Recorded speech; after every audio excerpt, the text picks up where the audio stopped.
Hi,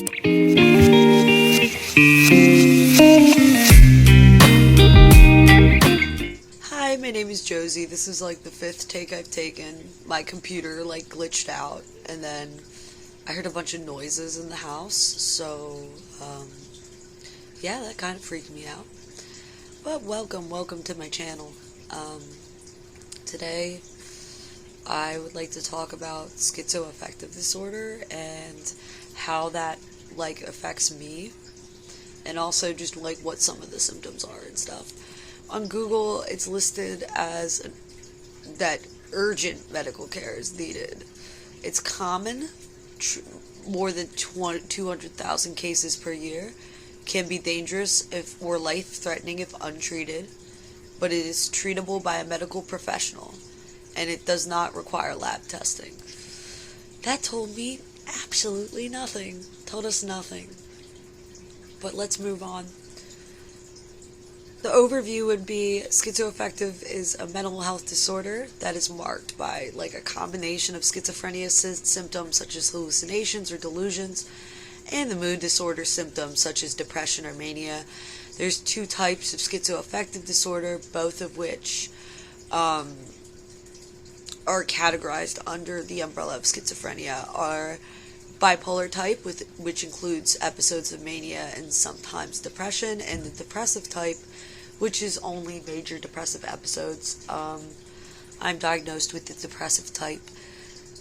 It may run a unique course in each person, which I think what this article means by that is that each person has their own unique experience with it.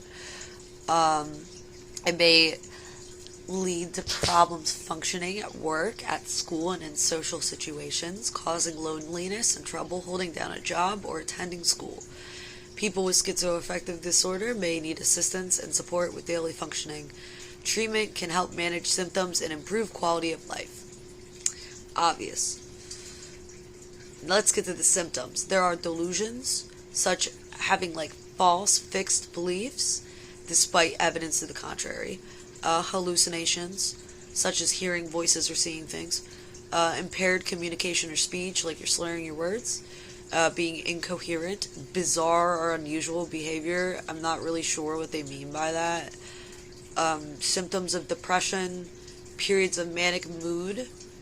Like, if you know what mania is, it's basically having an elevated mood for a long period of time, or an extended period of time, at least a day. It's like your thoughts are racing. Impaired occupational, academic, and social functioning.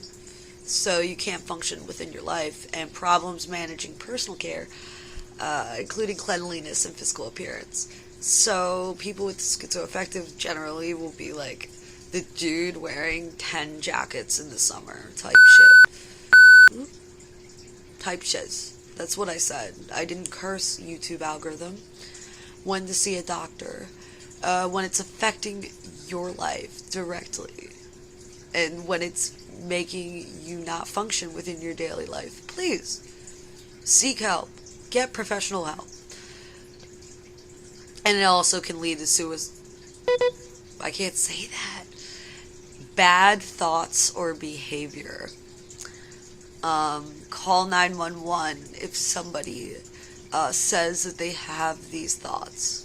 Or at least try to talk to them.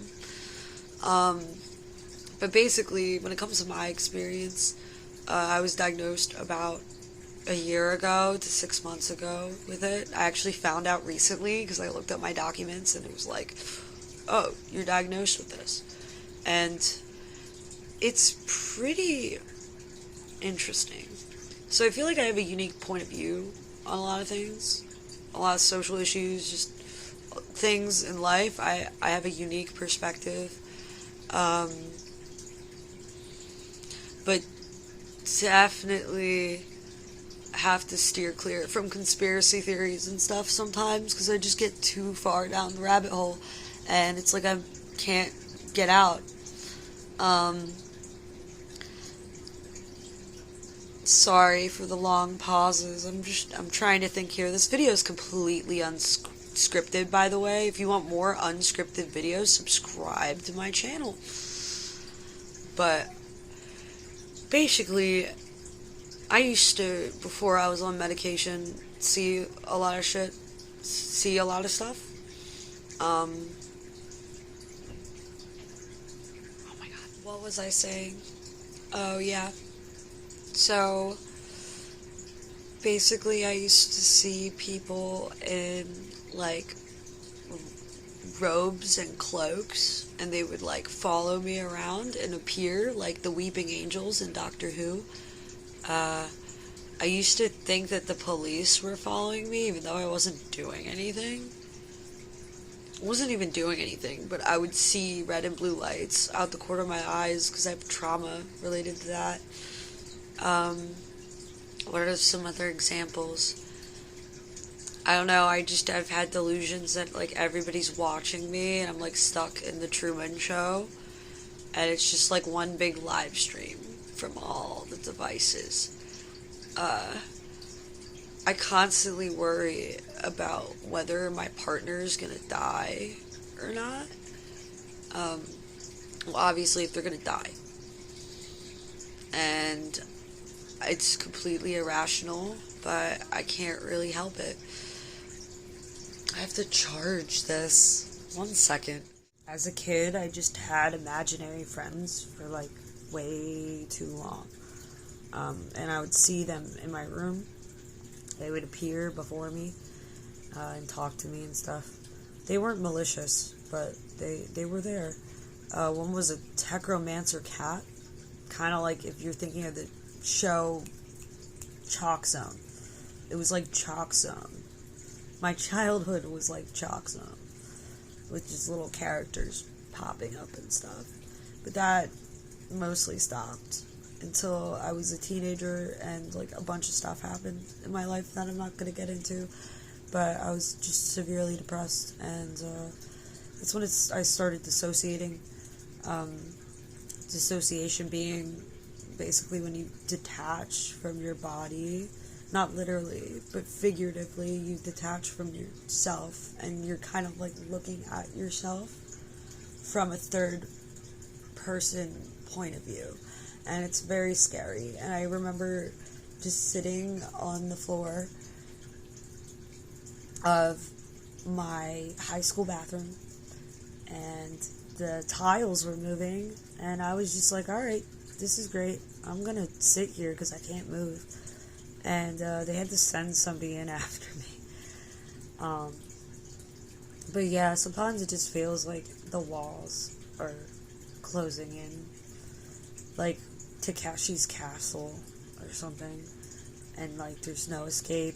And some days I don't feel any happiness, but other days I feel pretty happy. I'm a lot better on meds now. Yeah. Somebody's taking a shower in my house. But anyway, I need to clean my room.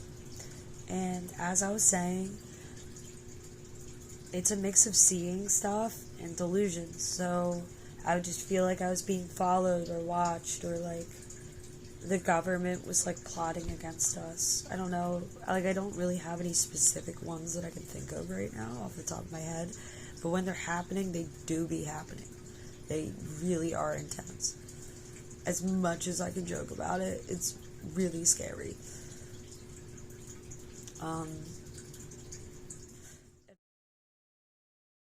Advice that I would give to somebody with this disorder is take it slow.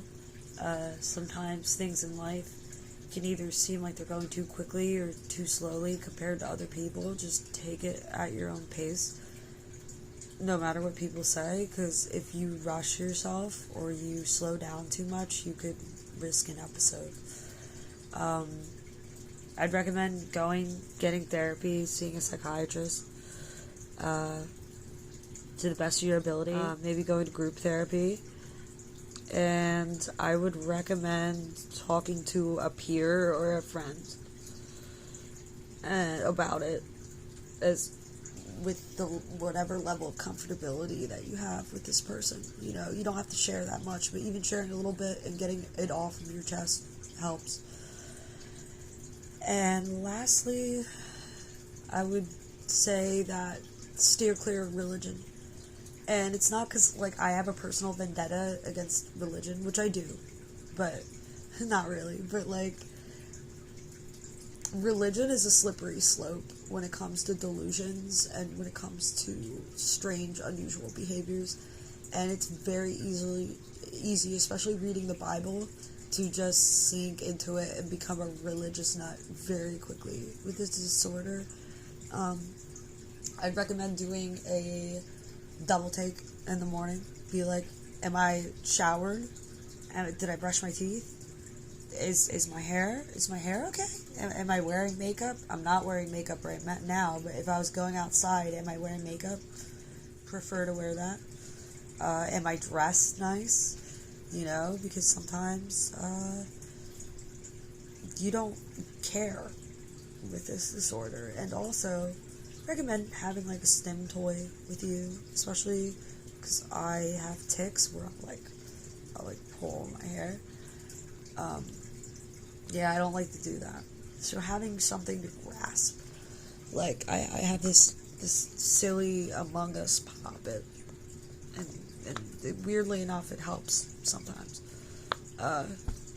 Sometimes. Oh, I'm hearing shit right now. That's great. I just heard a whistle outside. That was weird. That was probably the wind.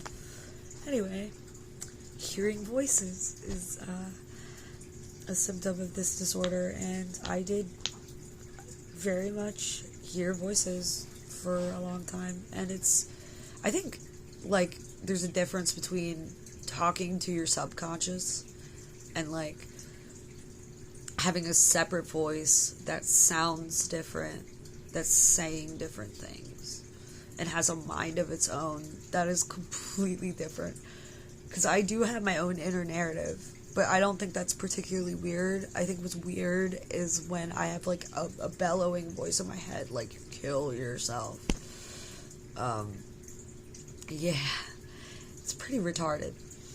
Like, if I do say so myself, and I'm sorry if you're offended by that word, but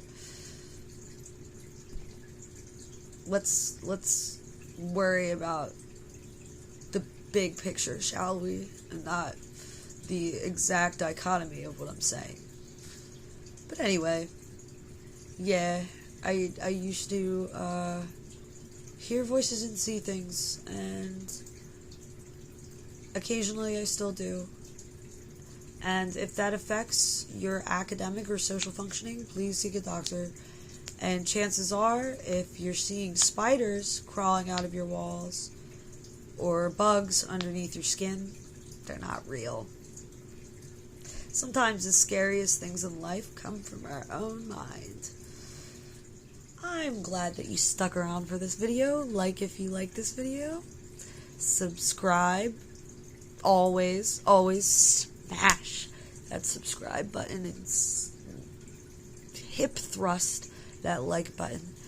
And I am out.